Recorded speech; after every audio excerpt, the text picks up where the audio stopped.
Imagina uma empresa que surgiu do nada, contando com pouquíssimos ou nenhum recurso financeiro, foi crescendo a ponto de se tornar a maior companhia de transporte rodoviário da América Latina e ainda chegando a abrir uma companhia aérea. A Itapemirim tinha tudo para crescer e fazer um sucesso astronômico, mas hoje se encontra completamente endividada, tendo as operações de sua companhia aérea encerradas após 6 meses de uma operação cheia de polêmicas, e ainda se encontra em recuperação judicial, ainda contando com uma redução de 95% do seu quadro de funcionários. Como uma gigante nacional que faturava em média 200 milhões por ano, agora conta com um faturamento de menos de 5 milhões e está prestes a assumir do mapa. É o que eu vou te contar nesse vídeo.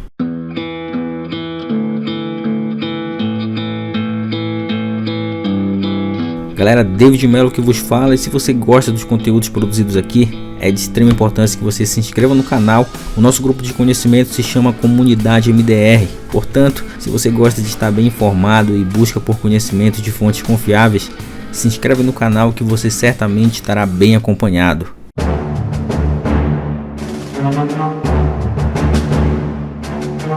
Em 1945, Camilo Collar lutava na Segunda Guerra Mundial, naquela que ficou conhecida como Batalha de Monte Castelo.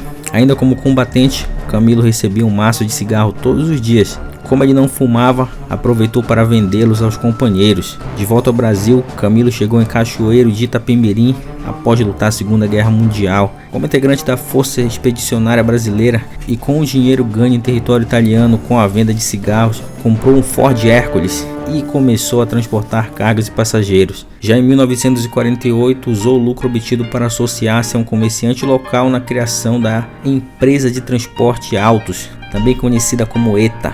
A empresa contava com apenas um ônibus e ligava apenas 2 cidades. Mas o ônibus solitário logo ganhou mais 3 irmãos e pouco tempo depois já eram 10. Após a fusão com outras 2 empresas surgia a Aviação Itapemirim Limitada. Daí foi só crescimento, expandindo suas operações para o Espírito Santo. Tempos depois começou a operar em Niterói e Vitória. Já em 1980 a empresa contava com 500 ônibus e era uma das maiores companhias aéreas da América Latina.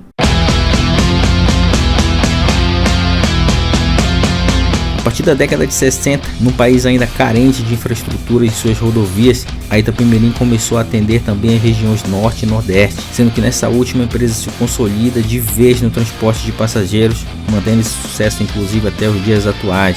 Nos anos 80 o sucesso era tanto que inaugurou sua própria fábrica de ônibus, a Tecnobus.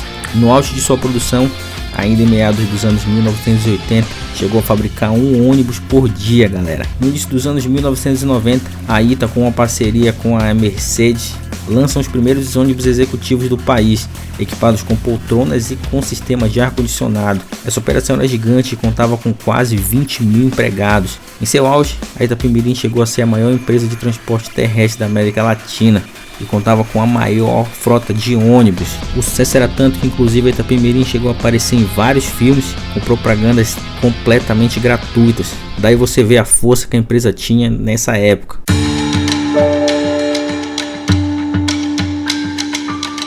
No início dos anos 2000, com o surgimento de novas empresas de ônibus, a Itapemirim começou a sofrer seus primeiros impactos, tanto pela concorrência, mas principalmente por empresas clandestinas no Nordeste. Com baixa fiscalização, regiões como o Pará e o Maranhão contavam com 60% do mercado clandestino. Outro ponto foi a queda dos preços das passagens aéreas e incentivos fiscais dados às empresas de aviação a partir de 2003. O impacto disso são margens menores, o transporte por ônibus estava mais caro que o aéreo, além de mais demorado e menos seguro. Já não bastando isso, ainda veio a crise do subprime de 2008, e quando você acha que a coisa não pode piorar, houve o impasse da Agência Nacional de Transportes Terrestres, a ANTT, que passou inacreditáveis 8 anos para regular as concessões que passariam a ser por um modelo de autorização por linhas. Toda essa demora, no entanto, provocou uma queda de faturamento das empresas, enquanto o crédito ficou muito mais caro. Com todo esse caos internacional e a ITA sofrendo no mercado interno, não restou alternativas a não ser vender algumas empresas do grupo para pagar as dívidas de outros negócios. Com a crise internacional, a empresa deixou de pagar alguns impostos e as multas e juros não perdoaram.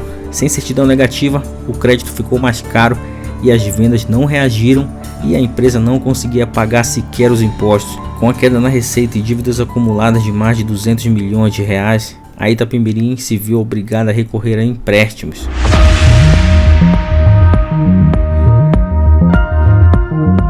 Um dos pontos em comum que toda empresa que entra em crise, ou mesmo aquelas que quebram, é manter uma gestão amadora. Muitas vezes são empresas familiares ou empresas que cresceram muito, porém o dono da mesma não confia em ninguém e faz questão de não contratar gestores profissionais, ficando tudo a cargo dele.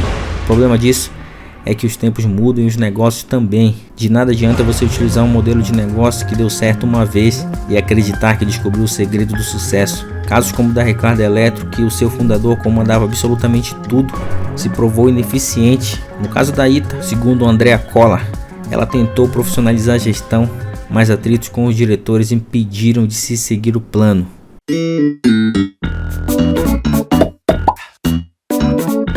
Diante de um quadro de dívidas trabalhistas e com fornecedores da ordem de 253 milhões e um passivo tributário de 2,2 bilhões, a empresa entrou em março de 2016 em recuperação judicial. Como justificativa, o grupo Itapemirim alegou dificuldades financeiras, principalmente por conta dos problemas enfrentados na divisão de transportes rodoviários. Porém, nesse mesmo ano a empresa foi vendida e acredite, para Itapemirim o fundo do poço é só o começo. A empresa foi vendida para o polêmico empresário Sidney Piva. Na compra, Piva garantiu que tinha 5 bilhões em créditos tributários para pagar as dívidas da empresa, coisa que nunca aconteceu. No acordo de venda, o que estava em jogo era somente a empresa. Somente a Ita estava sendo vendida, tendo o patrimônio da família Cola sendo preservado e não faria parte do negócio. Só que o empresário conseguiu, por meio de uma decisão judicial, ficar com todos os bens da família.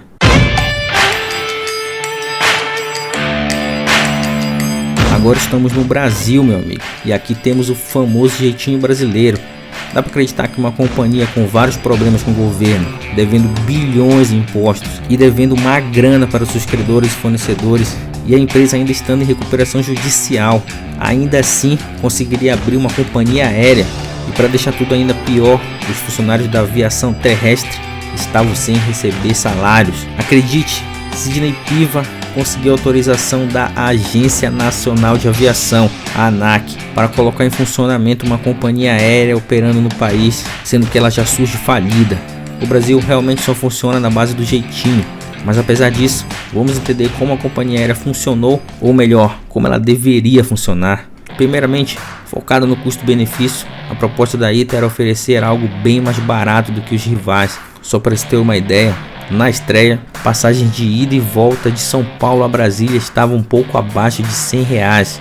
Pouco após começar as vendas, a Itapemirim já oferecia bilhetes até 65% mais baratos comparados com a concorrência. Pouco depois de começar a operação comercial, a companhia anunciou remarcações e cancelamentos por causa da readequação da malha aérea. Porém, você já começa a ver os indícios de problemas que a companhia iria causar no futuro.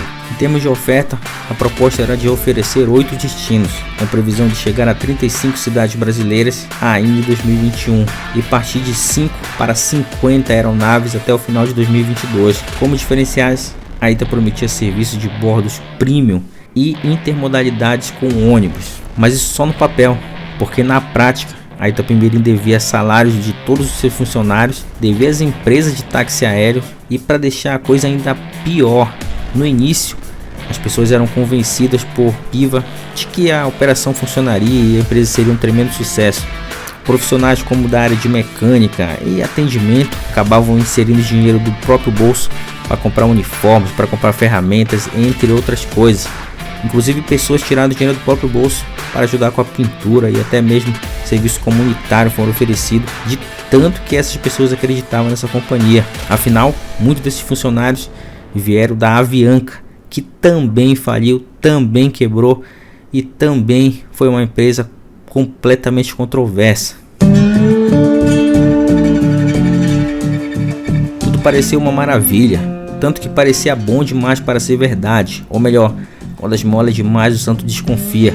Nada mais parecia impedir os planos de Piva, que em outubro de 2021 lançou uma fintech com um super app denominado Itabank, que serviria para monetizar os seus passageiros. A proposta foi idealizada como um banco digital, como um dos diferenciais para gerar proximidade com os clientes, tendo como um dos objetivos monetizar e fidelizar um relacionamento já existente. A Ita lançou o Ita Club como um programa de relacionamento com cashback.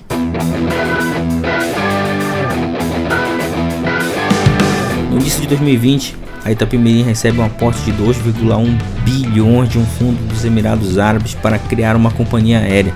O projeto foi visto como surpresa pelo mercado, justamente por conta das condições do grupo e da pandemia que fez os passageiros passarem longe dos aeroportos. Além disso, gerou uma desconfiança e revolta dos credores desde o primeiro minuto, sendo que muitos chegaram a pedir na justiça a destituição do comando da companhia e a proibição de que os recursos do grupo em recuperação judicial fossem destinados à Ita. A justiça, porém, manteve Piva no comando e não barrou os planos de criação da Ita, que em 2021 acabou sendo lançada com a aprovação da ANAC, tendo seu voo inaugural feito no início do segundo semestre do ano.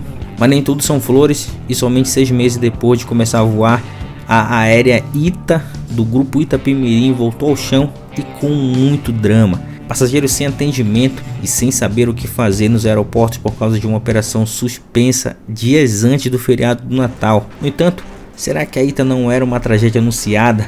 Afinal, foi criada por um grupo de transporte rodoviário que já estava em recuperação judicial para atuar em um setor que exige fortíssima capacidade de investimentos, com cerca de 46 mil passageiros ficando na mão em uma semana do Natal, sem suporte, sem reembolso e contando com um completo abandono por parte da Itapemirim.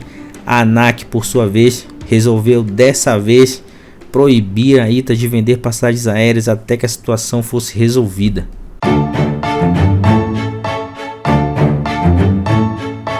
Sidney Piva, do grupo Itapemirim, empresa em recuperação judicial desde 2016, e da Ita Linhas Aéreas, que também coleciona dívidas trabalhistas, surpreendentemente abriu uma nova empresa bilionária no Reino Unido no valor de 6 bilhões.